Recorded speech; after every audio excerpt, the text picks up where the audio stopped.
네, 오늘은 한인 대형 수산물 도매업체 부회장이자 정치 후원가이신 허지희 부회장님과 이야기 나눠보겠습니다. Good morning, Jihi. Good morning. Thank you for your time. Thank you for coming all the way here to Vernon. Thank you. We'll get straight to the question. First of all, can you please introduce yourself to our viewers? My name is Jihi Kim Ha, and I am the Vice Chairman of Pacific American Fish Company here in Vernon, California. Okay, that was very brief. We'll get into more details later, but can you tell us about your family's immigration story? So I immigrated to the United States in 1970, along with my father, my mother, and my brother. The four of us immigrated to New York City. And my dad came in 1964 with the World's Fair. Oh, and you met your husband later? Yes, I met my husband in the mid-1980s. He was doing his undergraduate studying at Amherst College, and he was actually my brother's roommate. Oh, wow. I want to go a little more to the love story, but a little bit later. So how did you and your husband get into seafood industry? Actually, my husband was involved in the seafood industry back in the early 1970s. His father, Joseph Ha, began with a small little place in another person's seafood operations. And then my husband got involved when he was 15 years old. 15 years old, so very early in the game. Very early. So I know that you're very active in American politics also. Can you tell our viewers about your role in Democratic Party? I think it started with the LA riots, and the reason for my activism was the fact that not too many people in the Korean community were active in politics.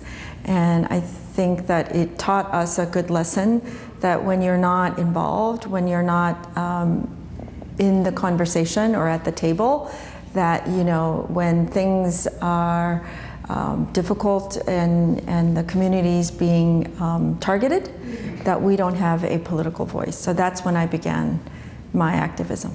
But you also have generously supported many Korean American politicians, especially like Councilmember Ryu or Congressman Andy Kim.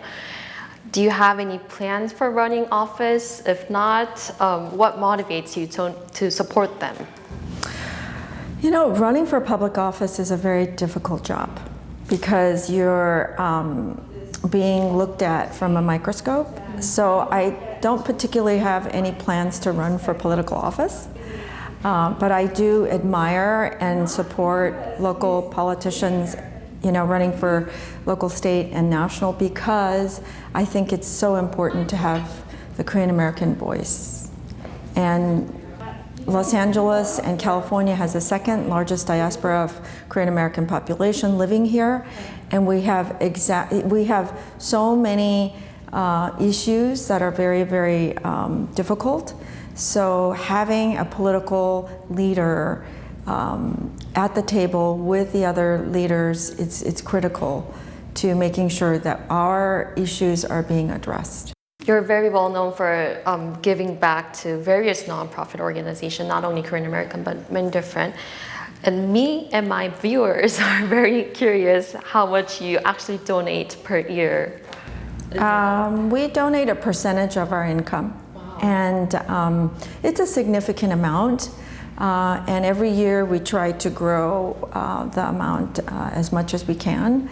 And so we haven't really exactly tallied exactly how much it is, but it's a pretty significant amount of money that we feel is worthy of our hard work. And we consider not-for-profit work. We consider not-for-profit just as important as regular work. So we try to give at least a good percentage of what we earn. And you also started your own nonprofit organization, Embrace Unity. Can you tell us more about that? Yes, so Embrace Unity was the sort of brainchild of a friend of mine. We felt it was important to recognize the 25th commemoration of the LA riots. So several years ago, we thought it would be nice to bring all of the Korean leadership as well as the diverse communities that we live with and celebrate those who have made significant contributions to the Korean community. So we honored my friend, civil rights attorney Connie Rice, our also very dear friend, the leader of AAJ, Asian Americans Advancing Justice, Stuart Kuo, and we honored others. But I think it was important to put a marker down to say, you know, Korean Americans were probably affected so negatively at the LA riots. Yes. But even with all those challenges, they rose above those challenges and really showed the rest of the community how resilient and good-hearted Korean people are. And they gave back to the community, they connected with the Hispanic and African American community, and they worked together to make LA stronger and one of the best cities in the world. Of course. And what's the plan from now on of Embrace Unity? I think that we have another city councilman, and we're looking to have a third. And Grace Yu, another friend of mine, she'll be the first female Korean American to hold a position in politics. So we're looking forward to that. We have Dave Min running for state legislative office. I'm very, very so proud of his work. He is really pulling ahead of his peers.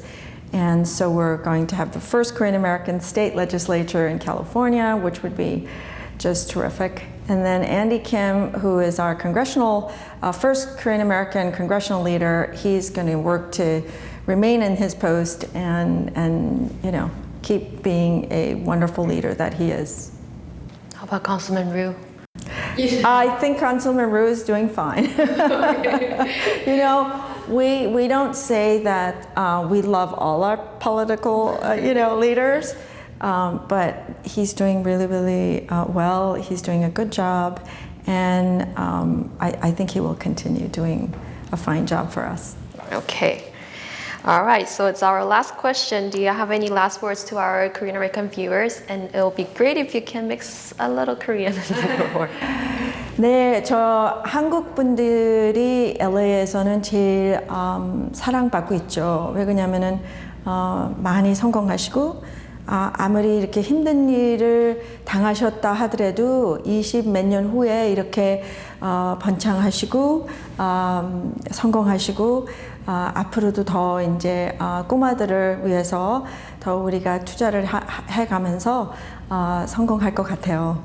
I think my final takeaway from my life's work is that we all have the capacity to give, small, medium, large, and I think that if we all come together and work together and find that the bigger, I think, role for us is to be generous at heart and share what we have with each other and connect. And that's why Embrace Unity is so important. Right. 감사합니다.